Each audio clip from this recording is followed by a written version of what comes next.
it's not showing me the chat. Well, we're here, but it's not showing me the chat, so we'll figure that out. Oh, got it, okay. All right, we're back again with our live stream, and this week we're going to cover episode 4 of Skeleton Crew, which is the halfway mark, and then you're going to experience the 1978 Star Wars Holiday Special for the very first time. We're not going to do the entire thing. I wouldn't do that to you. You'd probably never come down here to do a live stream again. But I have some clips pulled up, so that should be fun. Your overall impressions on this week's episode? Well, I'm gonna be honest with you. It kind of felt like maybe they just needed a filler episode to me.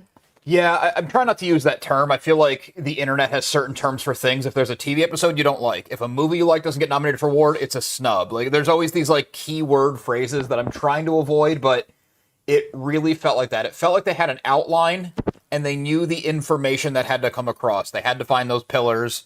They had to get the coordinates to other planets. SM-33 had to have his awakening moment where he was, tear him limb from limb with the coordinates. But it's like they had the outline and then didn't bother filling it in. Because the whole middle, the whole story for the episode, underwhelming is probably the nicest way I can put it. It just felt like it amounted to nothing. I think the only thing we got out of it is there's a giant gun mounted on the school. And if all the planets are the same, that means Attin's school has a giant gun on it. It's that Yeah. Chekhov's gun. If a gun appears in the first act, it has to go off in the third. Yeah. I don't know. I mean, I'm not gonna say like, oh, I don't want to just, What? rip it apart. But well, no. I liked the lore we got. I liked spending that time with Neil. I thought his character. I like his character. I like the character development. Even Fern and Wim had some good character development. But it all kind of happened either right at the beginning or right at the end, and everything in the middle just kind of felt like it didn't do a whole lot. Yeah, like they had the weird, I don't know, like the civilization was odd. I don't know, they kind of like had the daughter with like the extremely French accent, and then the dad with like kind of a French accent, maybe, and then nobody else. And then she was like doing parkour at the end for like a moment, and it was like, okay, well, why hadn't we seen that when you were fighting? I don't know. Yeah, it was really strange. It was a lot of setups with not a lot of payoffs. And then Neil was like, well, I'm not about to go out like a punk, bro. And then he was like, had to... Yeah, threw the rock at the robot. Up, as it were. Yeah. I don't know. I did like Neil's moment. It was fine. There are things, and this is probably wanna... me looking for more than was given, just because the writing, I feel like, has been very, very strong up to this point, and the lore we got was good, so am I just missing the point of the episode is kind of the tack that I'm taking, like doubting my own interpretation. I don't think that's the case, but there was things like when they first get there, you saw the satellites were kind of a mess, and the barrier, the green nebula that looks like the Aurora Borealis, was just kind of out there. It was no longer a contained sphere. I thought that was interesting, but I think that was really just to show it's like Attin, but not. Yeah. The ship got pulled into an automatic landing sequence that I thought might be something that would come down the line. Maybe that's how the pirate ship first crashed on Attin, or maybe the giant gun is how it first crashed, but the ship doesn't seem to be too badly damaged. It's flying around the galaxy. Yeah, I suppose so. There was a moment with Jod where when he gets off, he's kind of like tasting the air, and he says it's like dirty and ashy. It reminds him of his home planet. I don't know if that's a clue. It's all these little things. Like, I keep looking for meaning in absolutely everything, but I might just be spinning my wheels, because there's only 4 episodes left. They don't have a ton of time to give a whole lot of backstory. Yeah. I liked the comedy in this one. I'll give it that. SM-33 going into the babysitter mode, saying, "Come here, baby, get back on the ship, don't make me count." That was a funny little moment. Oh, yeah. I mean, it's not like you're, laughing out loud and, it's not an outright comedy, but it had a few moments like that. When Jod is getting SM-33 off the ship and all the mercenaries from the other tribe, all the soldiers from the other tribe catch them, He's just like, okay, just shoot me. Like, I thought him just being, like, done with the whole thing was kind of funny. Yeah.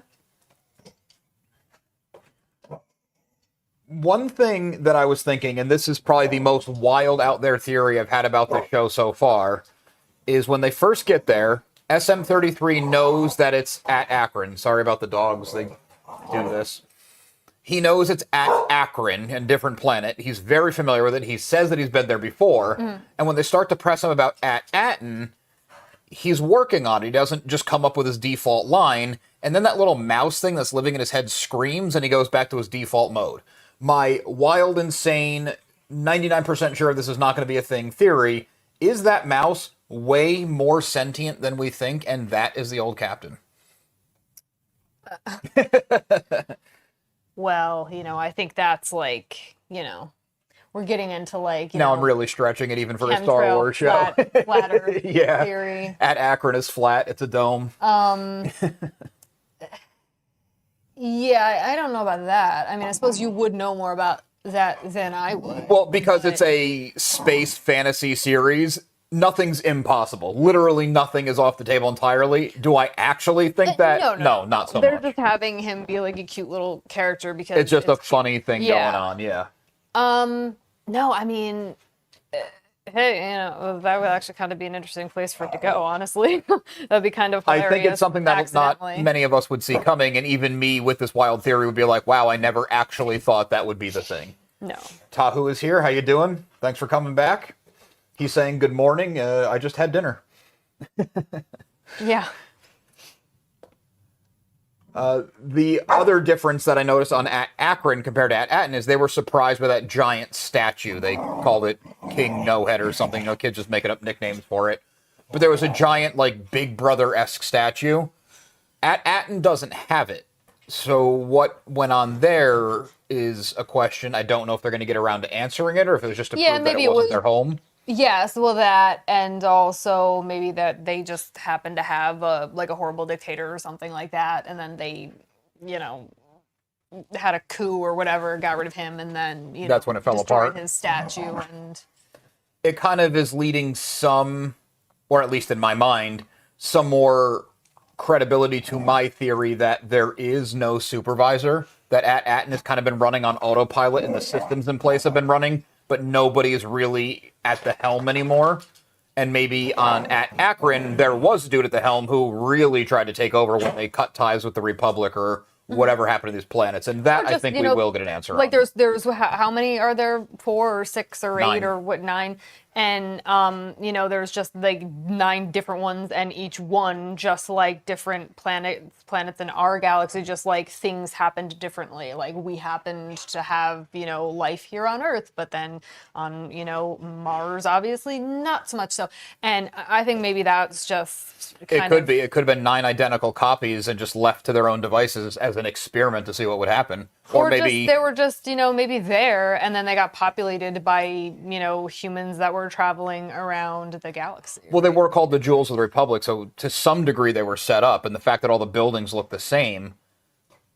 Or perhaps, because we haven't visited any of the other planets, right? Yeah. Just 2 at this point. So maybe, there was one person that tried to take over all of them, or originally was in charge of all 9, and then maybe I'm getting them mixed up. What's the Atlantis planet that we started on? Attin is the core one that's still functioning. Somehow managed to rid itself of that, where it's functioning as, as all of them were intended. The other ones were just failed experiments. They could go a bunch of different directions with it, but I don't really know which direction they'll decide to go. Like, they might never explain that aspect of it. They might only explain, what happened on Atlantis.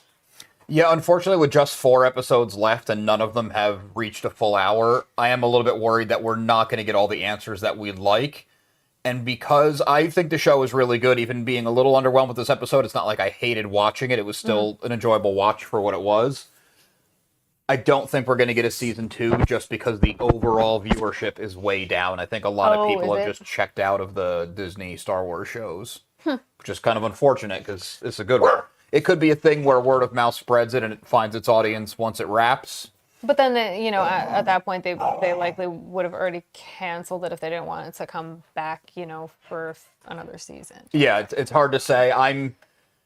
Luckily, the showrunners, John Watts and Christopher Ford, said that this is this story can stand totally on its own if there is no season 2. It's not like there's this amazing cliffhanger we'll never get an answer to. Yeah, right.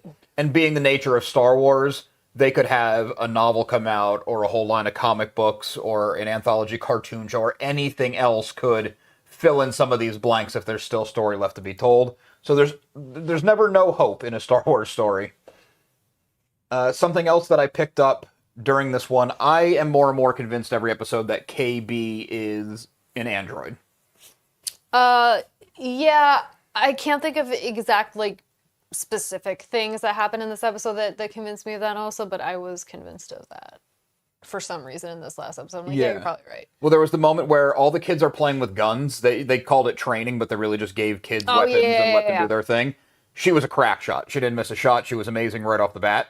She fixed the elevator in the end to get up to the supervisor's tower. Yeah. And when SM-33 when they realized that Attin's information was in his memory bank somewhere, she said something, and I'm probably going to get the number wrong, said something along the lines of, oh, well, the information's in there. There's probably only 22 million connections. A couple 100 billion, but she didn't say it as there's only 22 million. I guess we'll never figure it out. She started working on the problem. Yeah, I mean, it could be that she is literally just like a Westworld type robot, or it could be that whatever kind of implant she has in her brain has effectively made her that. Yeah, it could also be that. It's probably another thing that I'm looking too far into. I think ultimately we might never get an answer to that because maybe you're the only person that is looking that far into it, so they're probably just I don't know. Well, no, she because has a fancy gadget on her face, and it makes her smart. Especially after last week's episode where it had all their parents, and her moms were saying that they lost her life monitor and that she had some health issues.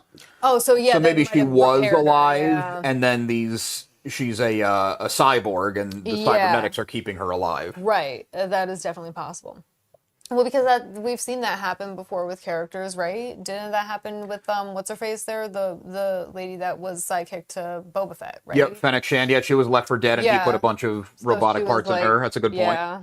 So there is a precedent set. I mean, Luke got a fake arm. Darth Vader had mostly fake. Oh yeah, limbs. right. The suit was keeping him alive. Yeah. So that is a thing in Star Wars. Mm-hmm. Another element that I rewatched the episode today. Unfortunately, you didn't have time to do it. I did not. But Jod gets captured by the other tribe. I forget the name of the two tribes, and I meant to go back and write them down, but I honestly don't think it matters. I don't think we're going to talk to these people ever again. They're just going to, do hardcore with French accents, and we're never going to well, two of them have French accents, and the rest on the planet, the isolated planet, don't. So Jod gets captured by the other tribe, and we don't see any of his part of the story. In the end, the tribe that the kids are with go to show up for a battle with this other tribe, and it's Jod. He brings back their Eopies, space camels, and all is well. He gets the kids back and they leave, and he's like, oh yeah, well I found your money, and I gave it to them, and they gave me the space camels, and it's all forgotten. In my head, I'm like, there has to be more to this. Why didn't they just kill him and take the money? What good is money on a planet with no government? None of this tracks. But, I mean, again, probably looking too far into it, basically, the goal of the episode was to tell you, hey, we still don't know the coordinates back to Atlantis, but I need, there's these other coordinates, so now we're going to have an adventure on a different one of these. Right, yeah, I do think that's what it's going to boil down to, because I started writing all sorts of more conspiracy theories on, maybe Jod is way more powerful than Real is, and he just, slaughtered that tribe and took the Eopies back, and... That would be dark for a children's It would be show. very dark, and also, with what time are they going to tell that version of the story where Jod is this evil dude? That's just your headcanon. Yeah, it's not even my... I even deleted the notes. I just left the fact that I wrote them so I could bring it up. A very minor point. This whole planet that's a utopia on Attin has all these houses, neighborhoods. We know the power grid's still up. They get an elevator working, all this stuff. Why are they living under tarps at the school? Why not live in buildings with power and walls? Where on the planet that we visited? On Akron, the one from this episode, the two tribes are just kind of living in squalor, but it seems like they don't have to. I don't know. I mean, it could just be that, or maybe... are we sure that the other tribe that we weren't the ones that we spent time with in the episode, right? Those people. Yeah, I think they were Are we Troy. sure that maybe the other people didn't have control of some things that would have otherwise had power? That's They a maybe had the point. upper Maybe hand they're in the living war. in the bulk of the neighborhoods. We didn't really get to see. We also have Chris Palermo here. Hey, welcome, Chris. I think this is the first time you've been here when we're live, but Chris comments on like every video, like really thought out, detailed. Chris, I meant to say this in one of my replies to you today. You give such like long thought out replies that I don't want to just like be on my phone and like give you a one line reply. So sometimes it takes me a while. It's because I wait until I'm on my computer where I can pull it up and I have Notepad open to answer you in sequence, because you put a lot of time into your replies and I appreciate it. So I want to return it in kind. So yeah, I don't think I have a ton left to say about this episode in particular. I liked when they finally got into the tower. I thought the pillars were cool with the coordinates on them and the names of the planets, and they find out Attin and the whole thing with SM-33. Oh, I destroyed it. The captain told me to. We had to hide it. Whatever it was. That's definitely a question that's going to have to be answered. And it makes me assume that the supervisor tower on Attin has a similar thing. And the fact that it was on pillars, I found interesting. Were these the pillars of the Republic that were supposed to be holding up the Republic? Or was it just a design choice? Symbolic design choice, maybe? Yeah.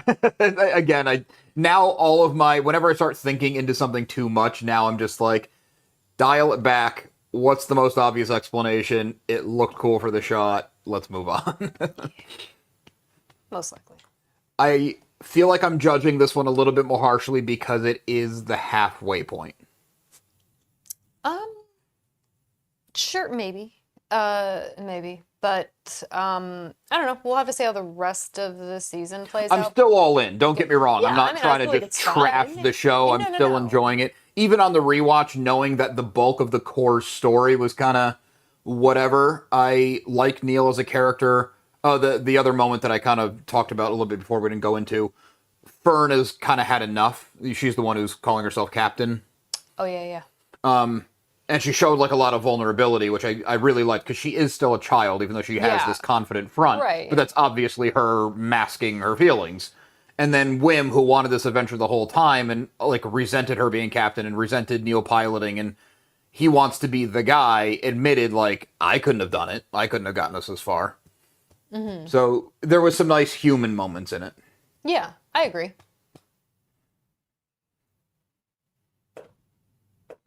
All right, well, are you ready now to dive into the 1978 Star Wars Holiday Special that you've heard a lot about, just pop culture-wise?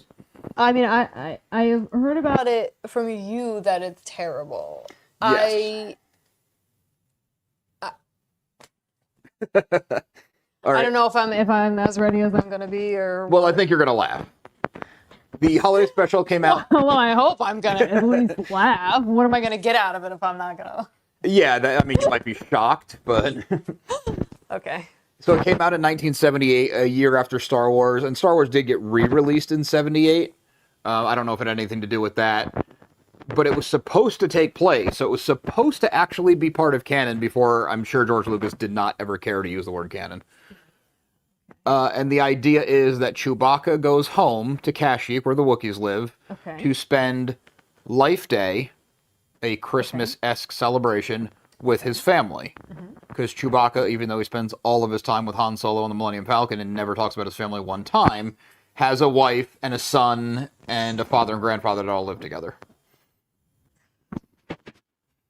Alright, so already we're off to a great start. And it was also done in the vein of like the 70s, early 80s variety shows. Where they had like their core story and then it would cut away to a musical performance in the core story and then it would cut away to a cartoon. Oh, this is making me really excited for this. Because this is also where I think it's the first appearance of Boba Fett animated, but I think the actual first appearance of Boba Fett was in a parade in California near where the studio was. Someone wore the prototype suit they made for him. But I think this would be considered the first appearance of Boba Fett in the cartoon. And I also have a link to the cartoon if we have time. I pulled a bunch of clips, but it's Lord. really just a matter of how Alright. much time do you want to spend diving into this How world. much pain do I want to endure? Right. So just to give credit where credit's due, the YouTube channel I found it on is Captain Robau, Captrobau.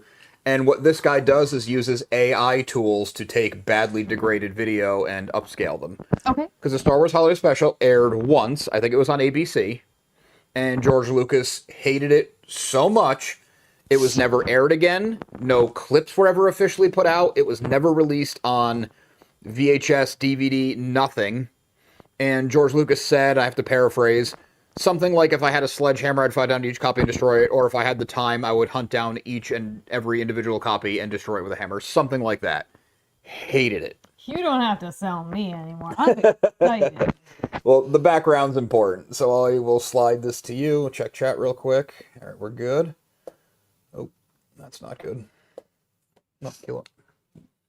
All right. I'm going to go full screen with it. Should we share the screen? I'm worried if we share the screen, we might get a copyright thing. Oh, yeah, we might. So best probably not. Well, here, why don't I'll drop the link in the chat if you guys want to pull it up and see what we're seeing. I'm sure you've experienced this if you're watching a Star Wars live stream. I would like to do a screen share because you are reacting, but I don't want to get an automatic flag on the account. So this chapter is Lumpy and Itchy make weird faces. Itchy is Chewbacca's father, and Lumpy is his son, and the costuming is awful. Why? But why did they have such peculiar names? I don't know. All right. Oh, I should probably have headphones for you. Another thing about the holiday special is there was a lot of Wookiee talking with no subtitles. The Star Wars Holiday Special is brought to you by... Now, it's a cooking show with, I think, is it Mara or Mala, which is Chewbacca's wife? Yeah. But okay. It also looks like the actors didn't do rehearsals. Yeah, it's like a Rick and Morty. Yeah, it's kind of like they're just diving into it, like someone is just yelling off camera for whatever this actress's name is on what to do. It's Chewbacca's wife watching a cooking show with a Power Rangers villain-looking character. She's actually watching it on a flat-screen TV, which is pretty advanced. But why do they speak English even? Because they're not speaking it. Okay, the Wookiees right, just speak like Chewbacca with no subtitles. And if you watch the actual holiday special, like from beginning to end, it's something like the first 10 minutes, maybe that's an exaggeration, maybe I just remember it feeling that long, of just Wookiees talking to each other with no subtitle or context. This almost kind of gives me the vibes of, maybe you guys will know what I'm talking about, of like, you know, those like, kind of like, I don't want to say like creepypasta type, but like it's like in a horror movie or show where you're like, this is a kid's cartoon. Yeah. And it's like evil. Like the kids are like they're watching it, but then like the parents only see like, you know, they like see the Snow normal on the things, and it's like TV or telling the kids something. to like murder your family. That's what this reminds me of right now. Yeah. It's like actually a little less funny than I expected it to be, and a little more like I'm legitimately concerned Okay. for the people now we got an that ad. had to watch this as children, I guess. In 1978, yeah. All right, well, we can jump ahead chapters. We don't, because this is a 25-minute thing. We do not have to do 25 straight minutes. Oh God, no. So let's find the chapters that are Don't good. have- There was one with a musical number that I thought you would really like. I don't remember which one it is.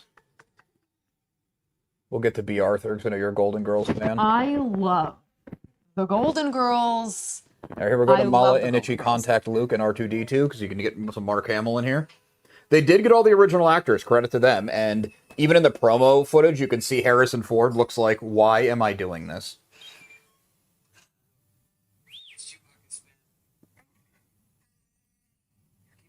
Our dog, Keela here, she watches TV. She is actually looking at the Wookiees, because Doesn't like anything like anthropomorphized animals or things like that really set her off. It doesn't really look like actual Mark Hamill to me. It kind of looks like maybe like a guy that Maybe this is not Mark Hamill, but I thought they had the Hamill? original actors. I only watched this special one time, and I was in high school, so it's been a long time. I remembered it being the actual people, but now that you say that, it kind of does not Does look like not him. look like him, but my eyes might just be kind of bad. I don't Well, know. we're also watching.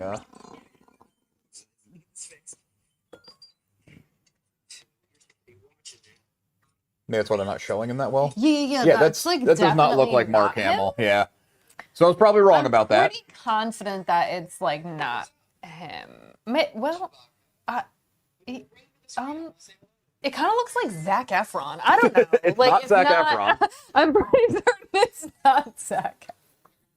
But it kind of looks like a cross between a young Mark Hamill and current present day Zac Efron.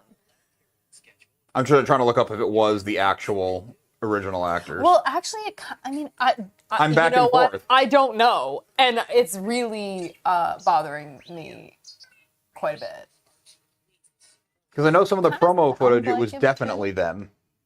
It does kind of sound like it's convincing, but I don't know. I really don't. he also looks This way is like older. from another, like a parallel universe. Yeah. I don't know what's going on here. Okay.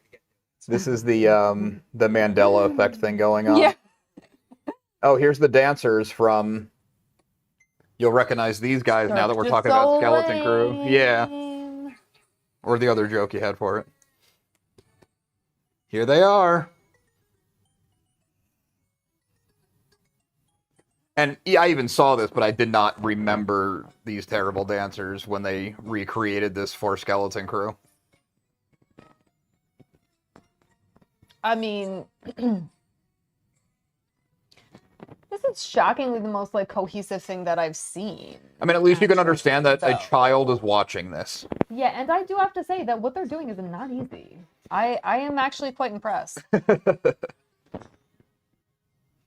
I mean, that, like, anybody can do. And the like, kid, with, oh, like, he made it with the larger. I thought he had spin. enough and turned it off. But, like, the backflips and such that they're doing, not So this, actually you would say, easy. is your favorite part Um, so far. I mean, like, legitimately, though, that's not easy to do what this woman is doing. I don't know if anybody's watching it along with us, but I But mean, we're like, also that's jumping around. legitimately hard. They're So, doing that's tumbles and impressive. handstands and stuff. I- Yes, they are Yes, actual they're doing acrobats. tumbles and handstands. And that's... I feel like that's her. It sounds like her.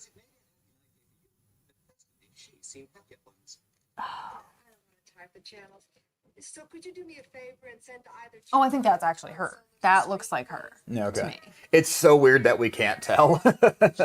It's also a AI restoration, right. so it could have done some like Yeah. Uncanny So it Valley might- stuff to the faces. Yeah, because that's right there it looks for just sure. like her. That's her. We're watching where Princess Leia and C-3PO contact Mala, Chewbacca's wife. must be giving them more trouble than we bargained for.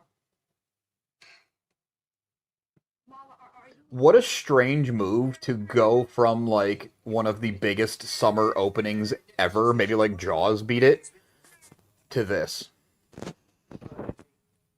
It's who's this guy? I have no idea. Just some random guy. Oh, is this Grumpy? Okay. Okay, this is Grumpy Goes into Virtual Reality. I'm pretty sure this is the weird... Yeah, this is the weird song and dance number that I was telling you about. So, Chewbacca's father, I think it is, puts on a headset. And do you recognize this? I know it was someone who was famous in the 70s. A singer.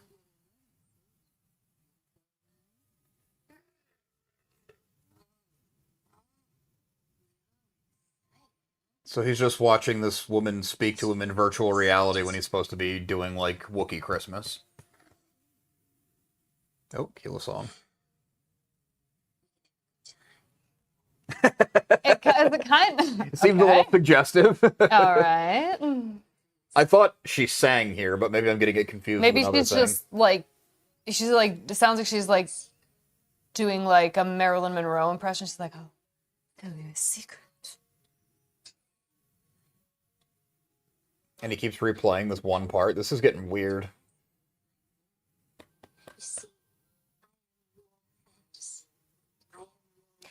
This is terrifying. I'm like, legitimately, I thought this was gonna be way funnier. I thought you'd be laughing a I lot thought harder. it was gonna be funny. It's not funny. It Okay. is, in a word, Disturbing? alarming. Alarming. That's a better, alarming is a good word for it. It actually alarms me. Are we on B. Arthur here? Yep, B. Arthur is here Okay, well- tending bar. Listen to me. B. Arthur is making anything better. There she Okay. is. We're watching B. Arthur as the cantina barback. Or bartender.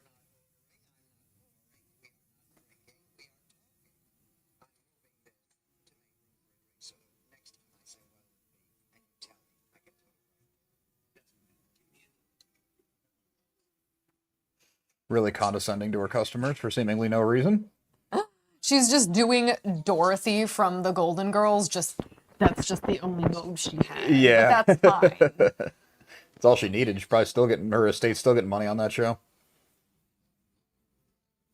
What is with that guy's hair? He's got like a volcano on top of his Yeah, head. it kind of, yeah, like it literally looks like helmet hair if his helmet was like, I think they probably just put like a prosthetic because he's got like a, oh yeah, now like, he's pouring what the is drink going into the on? volcano thing on top of his So he's head. not, okay, all right, I think what they did here was they just had all of the monster costumes from A New Hope, because if on the wide shot on the way in, it was just all the same creatures who were in the original cantina, so they just kind of recreated it. They didn't make anything new. Like, why spend the money?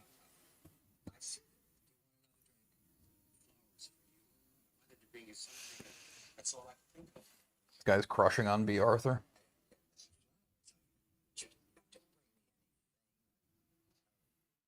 I couldn't even tell you if the story was cohesive enough to be a story. I honestly don't remember. Do you mean just in this scene specifically, or the I mean, the whole thing. Because, like I said, it was like a variety show where it had, like, the story going throughout, and they would cut away to things, but I don't know if, like, this cutaway has anything to do with the story, or if it's just another thing that happened.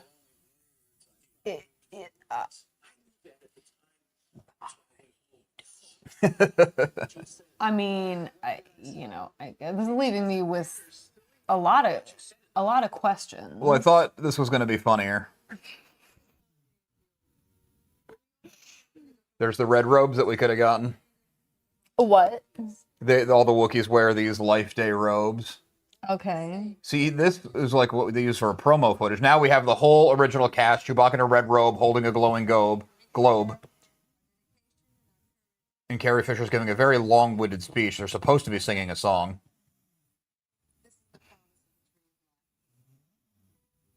And C-3PO and R2-D2 are just standing there. Okay, now they're singing.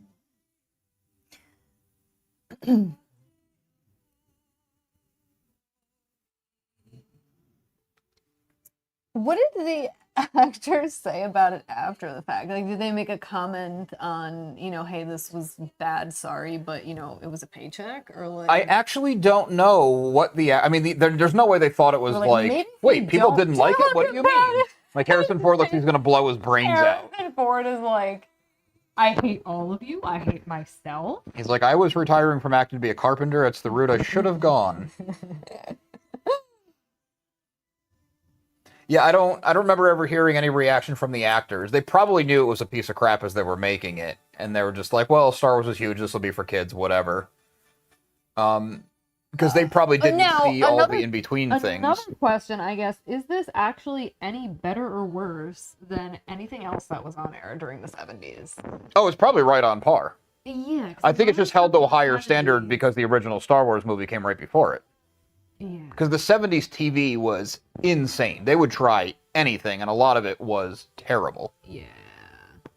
So This is guess- probably no worse than a lot of other things they tried. Yeah. It's just the fact that it's Star Wars, us Star Wars fans are holding it to a higher standard. And the fact that the creator of Star Wars and this special hated it so much. Yeah, Well, I thought that would be funnier. So if that's why you tuned in this week, sorry. I mean, yeah,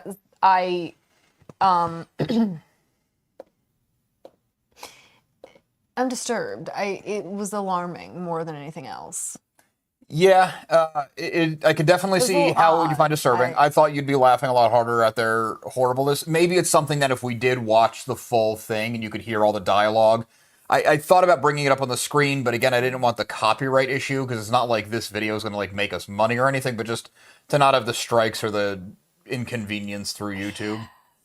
And it's also like, so it was like supposed to be like a Christmas special, but there was really nothing. Well, it was a holiday special. That's why they Holiday called it Life special. Day because they didn't want it. They didn't want it to be like denominational. Oh, I see. Okay. But still, for like holiday, there was nothing really that would have been like, oh, this is like you could tell me that this aired in like the middle of the summer, and I'd just kind of be like, sure. Yeah, I mean, I think because we only watched clips, a lot of that was left aside because this Okay. guy just took like, here's the best or worst, however you look at it, clips from the holiday special, like them running around watching that weird circus thing, the B. Arthur cameo, like. Yeah, B. Arthur cameo was really, really, really interesting. But what was she doing in '78? Very She was probably peculiar. huge. Oh, well, that was before the Golden Girls, but that was after, she had done some stuff with I forget what the show But was. she had a was on career. Maude. Yeah. Yeah, I so mean, she was had a probably career. a decent sized name in Yeah. '78. Yeah. Because like the other guy at the bar was probably someone, if we were kids in '78 or 20, whatever age in Yeah. '78, maybe we would have recognized them. Yeah, I mean, maybe. How long was it originally supposed to be? What, the runtime of it? Yeah. Like an hour and a half. We'll take out for Okay, commercials. so this was really like a kind of more or less a fractional amount of what else was in it? Yeah, well, it was probably, my guess is it had a 2-hour block on like ABC, and then it came out to like an hour 20, hour 25 Of actual with commercials content and because stuff. Yeah. commercials and credits. Okay. Yeah. If somebody did a musical number, whatever. But what the hell else was in there? That like what other substance? Well, like I said, was I think there? if you just take those scenes and extend them all like uncomfortably long is kind of what you were looking at. Like if you Okay. watch it in order, I'm pretty sure I'm not exaggerating too much when I say the opening 10 minutes is Wookiees talking with no subtitles. So that 2 hours probably felt like an eternity. And I know you probably say who wrote this? Was it actually? I don't know if George Lucas wrote it, but it was a very Was it his official thing idea? that was put out. His idea was like he was like this is a good idea. Well, I don't know if it was this then is a good put it idea out. or hey, you can make enough money to pay for The Empire Strikes Back if you make this thing. Oh, I see.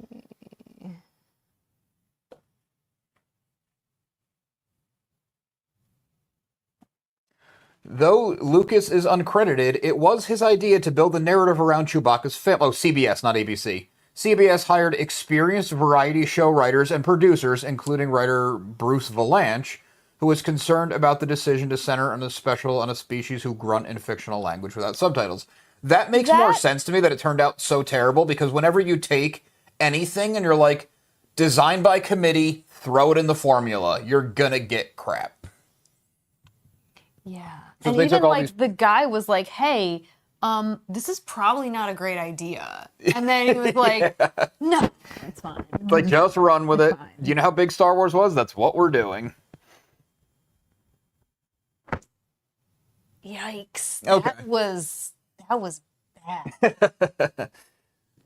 That was bad. I feel like this was a little bit of a failed experiment because I really thought you were going to be like laughing a lot and like finding it just ridiculous, No, it was a little more like frightening. sad than Sad is definitely a Yeah, word for it. sad I do feels like feel it for the felt original bad. actors, like Anthony Daniels having to get in that costume as C-3PO and be that uncomfortable for however long they had to shoot this. And then he watches it and he's like, "This is what we were doing." yeah. And then Harrison Ford was just like, Like, they go from Star Wars, which no one involved really knew what it was going to become. A lot of people didn't even have a full script, so didn't even know what the story was and the thing they were making. Then they make this, and then they go into The Empire Strikes Back, which a lot of fans still consider now to be the best Star Wars movie. Harrison Ford. You could see him like regretting his decision. Like, He's like, I should have had my lawyer read that contract a little closer. I'm done with Hollywood after this is over. Someone had to convince him, like, no, listen, come back for I swear. Well, I think once you do Empire Strikes Back, you're like, all right, we're back. We've done it. Yeah. He was like, the look of like, oh, that should be memed. That was pretty great. Find a close-up of Harrison Ford's face during the song of the holiday special, and that's... Just I pure hate my regret. life. All right, well... I expected a different reaction, but you saw enough of it. I would never push that you have to watch the whole thing. I did try to bring up the Boba Fett cartoon just so you could see his first appearance, because it's... I don't remember the cartoon content being like, this is horrific, but the animation is real bad. Yeah. But I the videos believe were it. taken down, because no one has the copy... I mean, no one can show this. No one has permission to show this. Oh, okay. So anything we're finding is like a pirated thing. So it's probably like whack-a-mole, where around this time of year, everyone's posting their clips back up. And because the only way you have it is if your family had a VCR in 78 and recorded it, and then someone made a copy of a copy of a copy, and you bought it at a Comic-Con or a comic book store, and that's the only way this thing spread around. Yeah. Yeah. George So- Lucas is very happy that it wasn't in the age of the internet. I would not be shocked to find if in his agreement selling it to Disney was, you cannot put this out. Because if that's not in the agreement, Disney should put this thing in like a 4K Blu-ray steelbook for like $80 and say limited time only, like they say with everything that's not a limited time, and people will buy it. I need to get my hands on They this. will buy it and be like, they'll do exactly what we just did. They'll be like, this is going to be hilarious. And they're going to sit down and they're going to go, I wish I had not wasted Yeah, my time I wish I put that $80 into looking anything for else. purchasing and watching this. Yeah. But I bet if they put it out, I'd bet a lot if they put it out, it would sell like crazy. I'm sure it would. Yeah, wow. Yikes. Yeah, all right. Well, we're a little short this week. The holiday special, what more is there to say? And Skeleton Crew, I was a little hard on it this week. I'm not against the show. I'm still having a good time. I'm still looking forward to the next I episode. say we give a thumbs up to Skeleton Crew and we give like a thumbs down. Probably. Yeah, oh yeah, because even Christmas this being the special. most underwhelming episode of Skeleton Crew, I would watch this 10 times on repeat before I would watch the holiday special beginning to end again. Yeah. Thanks, Chris, Tahu. There's other people in here watching right now. A bunch just joined at the end, unfortunately. Thanks for coming, but we're actually wrapping it a little bit early this week with Christmas right around the corner. Things have been crazy, and here in upstate New York, I'm not sure about... Well, Chris, you're in Chicago, you said? It's probably Illinois. cold there, yeah. Yeah, it's probably warm feeling here the pain for as you. well. Yeah, we're single digits here. I don't know about you, Chris, but it's been brutal here. Has been. Yeah, Chicago gets nasty, though.